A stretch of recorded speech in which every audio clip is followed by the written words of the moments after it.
दूसरा कौन सा भी विषय नहीं जाएगा? क्या नहीं है? क्या है?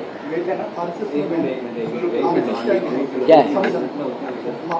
सर एक मिनिट जरा फक्त बोला. एक मिनिट. हां येस येस.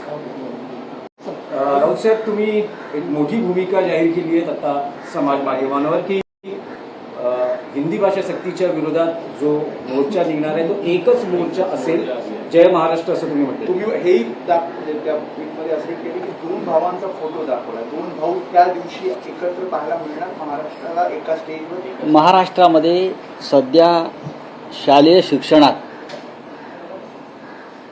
हिंदी भाषा सक्तीचा विषय हा सुरू आहे. शालेय शिक्षणात त्रिसूत्री भाषा धोरणाच्या नावाखाली आमच्या लहान मुलांवर मातृभाषेत शिक्षणाचं सोडून द्यावं ते आमचं आम्ही बघू.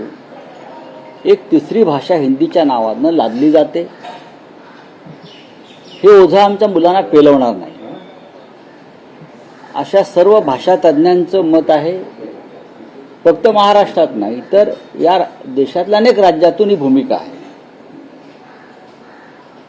फक्त हिंदीला विरोध आहे म्हणून आमची भूमिका नाही आहे. आमचा हिंदीला विरोध नाही आहे भाषा म्हणून. पण शालेय शिक्षणामध्ये अशा प्रकारे तुम्हाला महाराष्ट्रात जबरदस्ती करता येणार नाही. गुजरातला यातून वगळलेला आहे नेहमीप्रमाणे.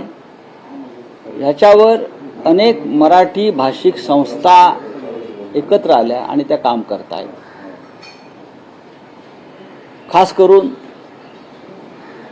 मराठी भाषेच्या विकासासाठी काम करणाऱ्या संस्थांनी राज ठाकरे यांची भेट घेतली असेल, उद्धव ठाकरे यांना इथे भेटलेले आहे. सरकारसुद्धा आपापल्या पद्धतीनं ज्याला तुम्ही सादरीकरण म्हणता, प्रेझेंटेशन, आता ह्या सादरीकरणाचं नेपथ्यकार कोण आहे नक्की पडद्यामागे, हा प्रश्न काल माननीय उद्धव ठाकरे साहेबांनी विचारला की याचे नेपथ्य कोणाचं आहे. या सादरीकरण जे करतायत सरकार,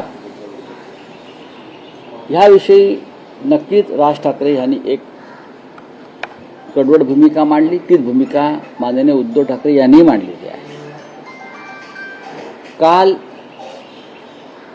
या कृती समितीचे हिंदी भाषा सक्तीची करण्यासंदर्भात विरोधी करण्यासंदर्भात कृती समिती आहे. त्याचे प्रमुख दीपक पवार आहेत, मराठी भाषेचे एक तज्ज्ञ. त्यांनी त्यांच्या सहकाऱ्यांसह काल माननीय उद्धव ठाकरे यांची भेट घेतली. मातोश्रीवर चर्चा केल्यावर 7 तारखेला त्या कृती समितीनं सर्व मराठी प्रेमींना आणि मराठी भाषिकांना आंदोलनासाठी आमंत्रित केलं.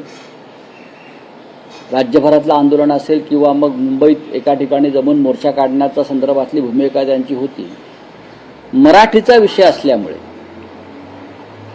मराठी भाषेवर लादणाऱ्या हिंदी सक्तीचा विषय असल्यामुळे काल तात्काळ पत्रकार परिषद घेऊन शिवसेना पक्षप्रमुख उद्धव ठाकरे यांनी त्या कृती समितीच्या आंदोलनाला पाठिंबा दिला की आम्ही तुमच्याबरोबर आहोत, तुमच्या लढ्याला आमचा